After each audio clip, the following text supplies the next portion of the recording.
The water was calm, the sky clear, nothing felt out of place. "I'm taking the shot, Justin."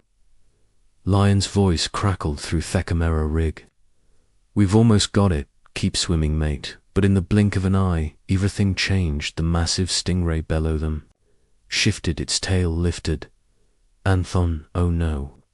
Steve's hit. Steve is dying. Somebody help get him on board. No way's dying. Panic erupted over the reef. Blood flooded. The water shouts echoed across the open sea as the crew scrambled to save a man the world thought was untouchable. He had served crocodiles, venomous snakes, the deadliest creatures on earth. But not this, not a single silent strike beneath waves. The footage was rolling, but what it captured has never been released on now, nearly 2 decades later. We're still asking what exactly happened beneath the surface of Bat Reef. Why did Stingray strike, and what were Steve Irwin's final words spoken just seconds before the world lost him forever? This is the story of his final dive and themament that changed everything. Welcome to the Animal Quest channel. If stories like this move you, if you believe Steve's legacy should never be forgotten, subscribe, like, and share. You won't want to miss what comes next. He wasn't just aiming with a camera, he was a force of nature, relentless, fearless, magnetic. Steve Irwin was born in Essendon, Victoria, Australia, in 1962, but the wild called to him long before most children even understood what danger was. His father, Bob Irwin, was a pathologist, his mother Lynn, a wildlife rehabilitator. By the time Steve could walk, he was already holding snakes. By the time he was 6, he was wrestling crocodiles under his father's watch. Fuller, and by the 1990s, the rest of the world began to notice through his hit series, The Crocodile Hunter. Steve exploded onto international television screens, not as a polished host in a suit, but as a sunburnt, cocky-wearing adventurer who treated every creature, no matter how feared, with reverence. Hue and acting, he sprinted barefoot into swamps. He lifted venomous snakes with his bare hands. He dove headfirst into danger, not to provoke, but to educate. His now iconic catchphrase, "Crikey," was never scripted. It was raw excitement, audience Cicerone. The world fell in love with his energy, his authenticity, and his cause to protect the animals so many others misunderstood. His side was his wife, Terry Irwin, an American naturalist he married in 1992. Together, they built the Australia Zoo in Queensland into a world-renowned sanctuary. Their children, Bindi and Robert, grew up in the bush, just like Steve had hand in hand with creaturist Kukil. But Steve Irwin never seemed afraid, not of crocodiles, not of snakes, not even of sharks. He believed that respect and knowledge could overcome fear, and he trusted the animals worked with completely. That trust was what made him so captivating, so beloved, so irreplaceable, and it's what made Wathapand on Bat Reef so unthinkable. Based. It wasn't a crocodile, it wasn't a shark, it wasn't one of the creatures Steve Irwin was famous for handling. It was something almost ordinary. A stingray gliding silently in the shallows of the Great Barrier Reef on a quiet Monday morning, and in just a few moments that silence would be broken by panic, by blood, and by the final words of a man who had spent his entire life defending wild. What could go so wrong in such shallow, tranquil water? What did the camera see, and why has that footage never been released? The answers lie ahead, and there, not what anyone expected, but just off the coast of Port Douglas, Queensland, September 4th, 2006.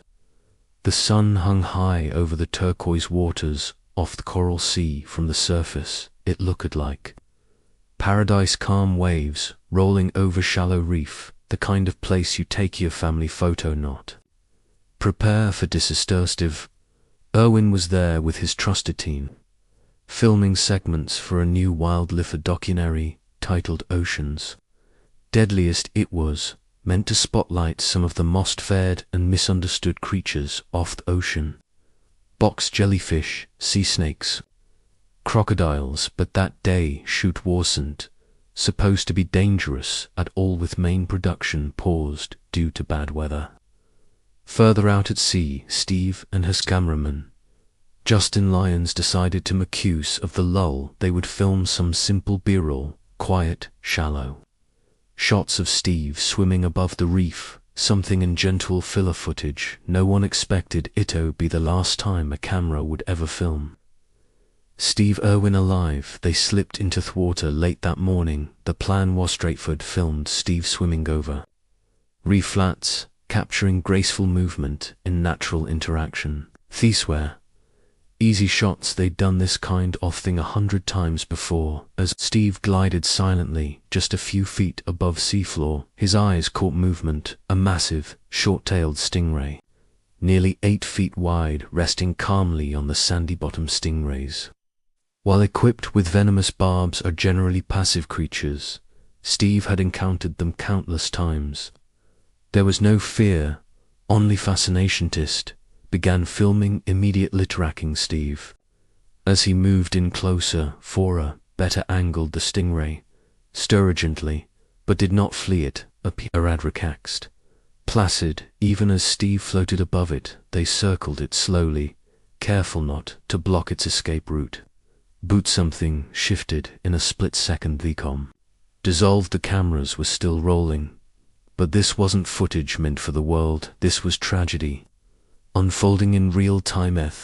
Water that day at Bat Reef was unusually clear, crystalline, almost dreamlike. Just beneath the surface, Steve, Wynn, and Justin Lyons moved, silent, lithe sun above them, casting soft, wavy shadows across the ocean floor. They hadn't this countless times, man and camera in harmony, chasing the perfect underwater shot. But on this day, fate was circling just beneath the sand. Festing was massive, a bull remeasuring nearly 8 feet across its flat diamond-shaped body, blending into Thesia bottom like a living shadow. It was swimming, slowly gliding just above their reef like a ghost, unbothered by the presence of 2 men floating behind it. Justin's camera rolled steadily as Steve's flowed, the creature calmly, confident. Liner sudden movements, no threat. It was routing.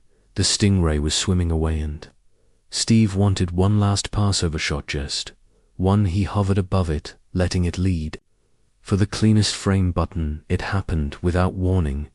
The stingray stopped it, turned in a flash. It launched upward, its tail arching with a natural speed, and in that split second, less than 2 seconds, Justin would later say it unleashed a rapid series of strikes, its barb lashing out wildly in defense. More than 100 times it thrust its tail in less than 5 seconds, a frantic blur. Most of the blows missed or glanced off harmlessly, but one did. No knee barb, serrated, razor sharp, and laced with venom, pierced Steve Irwin's chest. A strike so precise and so violent that it tore directly into his thoracic cavity. In the moment, no one could have known what the stingray's tail had done. Justin assumed it had punctured Steve's lung. Fit would be serious, but survivable. They were trained. They had dealt with worse. There was time, but Steve knew hadn't scream. He didn't panic. He simply surfaced, locked eyes with Justin, and with a calmness that chilled everyone. Will heard the story later. He whispered words no one was ready for. I'm dying.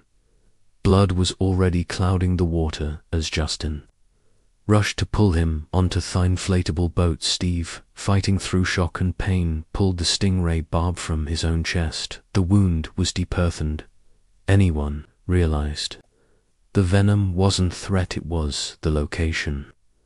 The stingray's strike had pierced the wall of Steve's heart. The bleeding was massive, internal, catastrophic. As the crew frantically began CPR on the deck, the reef stretched out behind them, still beautiful, still quiet, but nothing about that moment felt natural. Nothing about it felt survivable, because this wasn't a scene from one of Steve's shows. This was real, and it was happening too fast. And even now, no one could believe the truth. Steve Irwin, the man who had served crocodiles, venomous snakes, and willed predators, was dying not from a beast, not from fangs, but from a single perfect strike from a creature no one had ever feareth. Ocean gave no warning, no change in current, no cry of alarm, not screamed, no shouted, whispered. Certain Justin froze.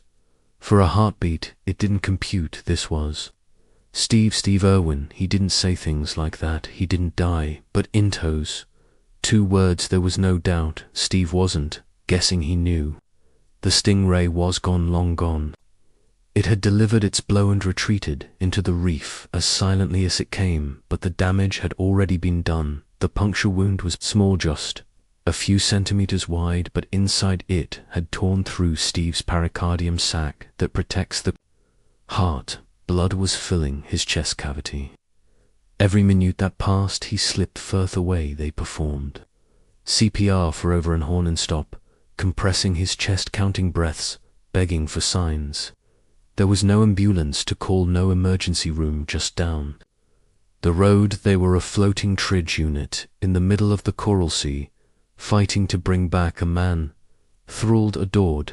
Justin later recalled, "We thought we might be able to save him, we hopped, but deep down I think we are."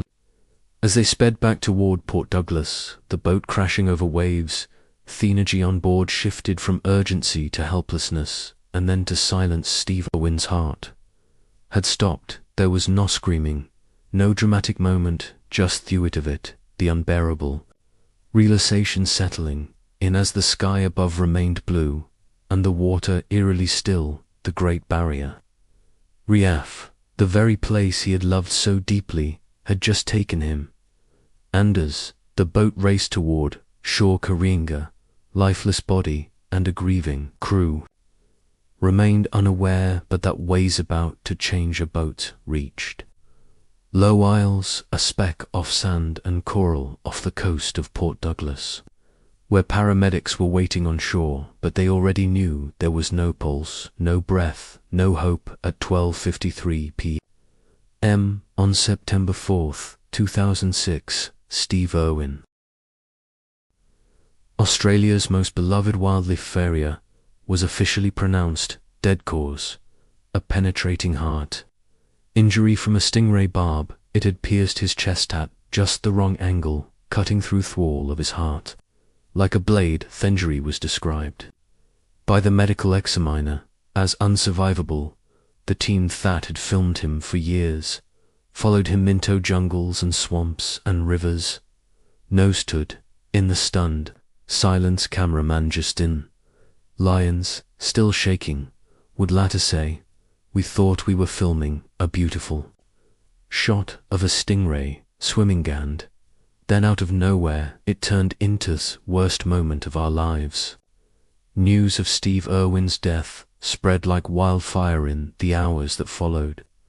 Headlines swept across continents. CNN, BBC, ABC, SKY and EWS, every outlet ran with the same surreal words: Steve Irwin killed by stingray. It didn't make sense. People didn't believe it. At first it felt like a hoax, some cruel internet rumor, a mistake, a misunderstanding, but it wasn't. That evening, thousands of people had gathered outside Australia Zoo in Brancheau, Queensland, leaving flowers, candles, handwritten notes. Some wept openly, stood in stunned silence, eyes locked on the flickering candles, like they were waiting to wake up from a bad dream. Across the world, from London to Los Angeles, impromptu memorials sprung up in parks, on beaches, outside embassy. Children drew crayon sketches of crocodiles and wrote letters that said, "Thank you for teaching us not to be." But the most heartbreaking trait came days later, during a nationally televised memorial service at Queensland's Australia Zoo. Crocker somewhere, Steve had once stood in front of roaring crowds and massive reptiles, with nothing but a grin this time. The crowd sat in silence, and into that silence stepped Bindi Irwin, his 8-year-old daughter, clutching a folded piece of paper. With shaking hands, she didn't cringe, didn't stumble. In a soft, steady voice, she said, "My daddy was my hero.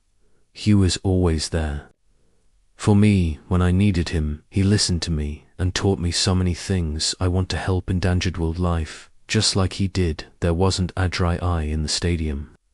The loss was too big, too sudden, too cruel.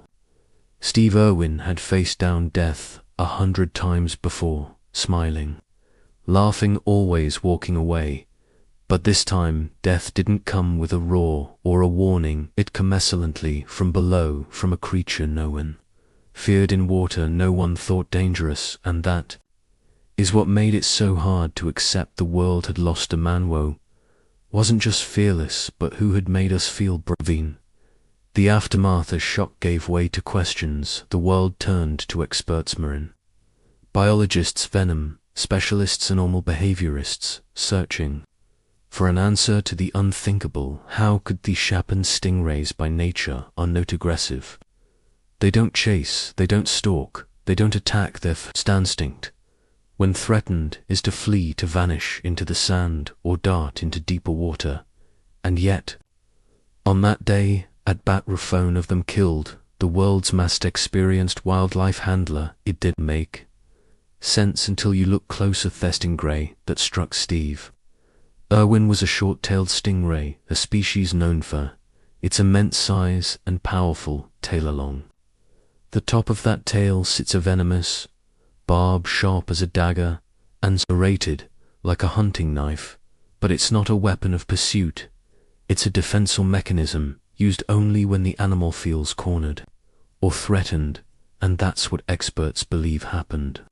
As Steve swam above the ray, the creature, likely sensing danger from above and unsure of its escape, reacted instinctively. It flicked its tail upward in one rapid strike, a last-second reflex to defend itself. It wasn't calculated, it wasn't personal, but it was devastating. The barb struck Steve at the worst possible angle, piercing his chest and slicing into the pericardium, the thin sac that surrounds and protects the heart. In most stingray encounters, the tail hits limbs, the torso, foot, painful injuries, but rarely fatal. This one was different. The strike had been perfectly placed, a 1 in a million trajectory that bypassed ribs and muscle and landed a direct blow to own off the body's most fragile and vital areas. Even if it had happened in rooms surrounded by surgeons and equipment, survival would have been unlikely. Out there on the reef, miles from help, it was impossible. It was a biological accident, a tragic collision of instinct, timing, and anatomy. No one was to blame, not Steve, not the stingray, but that didn't make it any easier to understand, because this wasn't the first time Steve had swam with rays. It wasn't even the hunt. He'd been around them for decades. He knew their patterns, their limits, their body language. He understood their behavior better than most scientists. But that morning on the reef, all it took was a moment, one flick of a tail, one wrong angle, and the result was irreversible. Bore 2006, there had only been 2 documented stingray fatalities in all of Australian history. Steve Irwin became a third. The world had spent years watching him dance with death, dodging crocodile jaws, handling king cobras, leaning inches from danger. But it wasn't any of those things that took him. It wasted one animal no one saw coming. Somewhere in that water, somewhere between the reef and the horizon, a camera was still rolling as the stingray struck, as the blood filled the sea. As Steve Irwin, arguably the most recognized wildlife figure in the world, realized he was dying. The footage exists, or at least it did. Justin Lyons, the cameraman who had filmed alongside Steve 4 years, confirmed in interviews that the anti-ray incident had been captured on tape from the moment Steve approached the stingray. The moment he surfaced, whispered his final words, and collapsed in the boat, heckled it, the most devastating moment of his life. And yet, that footage was never shown to the public, never aired, never leaked, never released. In fact, according to Steve's widow, Terry Irwin, the only person who had the legal right to decide what happened to it. The footage was either locked away permanently or destroyed altogether in later interviews said that tape should never be seen. It's not who Steve was, that memento isn't represent his legacy. It ends, heightened, just like that. The final seconds of Steve Irwin's life became one of their most whispered about lost tapes. In television history, there were rumors, of course, speculation, fake clips uploaded, opportunists claiming to show dive the stingray, strike the blood, in the water, all of it false, all of it tasteless. But the real footage, it's gone, and perhaps that's for the best, because what value would it bring? Would watching thought moment answer any questions we haven't already asked, or would it just immortalize his death, reduce a lifetime of passion, risk, and wild love to a single tragic scene? The debate has lingered for years. Some argue that, as a public figure, as a conservationist, who lived and died on camera, Steve's phenomenons belonged to the people that seeing it could serve as a cautionary tale, a reminder of how unpredictable nature can be. But others, those closest to him, insist that his legacy was never meant to end in a viral clip. His legacy lives in the thousands of animals he saved, the millions of children he inspired, the family that still walks in his shadows. Daughter Bindi, now a mother herself, his son Robert carrying a camera just like his dad, and so the tape remains some scene, not because it's being hidden, but back. Maybe, just maybe, it was never meant to be seen at all, because the most haunting moment of Steve Irwin's life is the one the world will never witness there. Steve Irwin's life ended far too soon. His mission, his fire, never did. The world mourned the man. But what he stood for, that only grew louder in the heart of Queensland. The Australia Zoo, once a modest reptile park run by his parents, now stands as a living monument to Steve's dream. It's more than a zoo, it's a sanctuary, a battleground for species, a classroom for the next generation of wildlife warriors. And at the front of it all are his children. Bindi Irwin, who was just 8 when her father died, grew into a conservationist in her own right. She speaks with some heart, carries the same courage, and walks into enclosures with the same calm determination. Robert Irwin, barely 3 years old when he lost his dad, now holds a camera, just like Steve once did, capturing animals in the wild, teaching viewers around the world that never come before understanding to girth. They've carried their father's torch, not just with pride but with power, through documentaries, public outreach, conservant programs, and hands in animal rescue. The Irwins have prevented that. Steve's legacy is not frozen in time, it's alive. The family's non-profit Wildlife Warriors has funded anti-poaching efforts in Africa, supported animal hospitals in Australia, and responded to disasters from bush, foresto floods. Thousands of lives, both human and animal, have been saved in Steve's name, because, to him, every creature mattered, every animal deserved a chance, and every child who watched him wrestle, crocodile, or kiss a snake was banged out. Something quietly revolutionary. If the wild wasn't something to fear, it was something to fight for. Steve Irwin's voice may be silent, but his message echoes louder than ever, and theme-packed. It's still growing. Wasn't reckless, he wasn't naive, he knew the risks better than anyone, and still, he chose to step into the wild every single day, not for fame, not for thrill, but to protect the voiceless. And in the end, it wasn't a monster that took him, it wasn't fury, it wasn't vengeance. Sight was instinct, a reflex, a heartbeat, some raw pulse of nature. He had spent this entire life trying to defend, because the truth is the wild is breathtaking. It is never truly safe. Thank you for watching. If this story moved you, if Steve's legacy inspires you, even now, don't forget to like, share, and subscribe. Here are more stories that deserve Tobe, told more lives to honor, and together we'll keep his mission alive.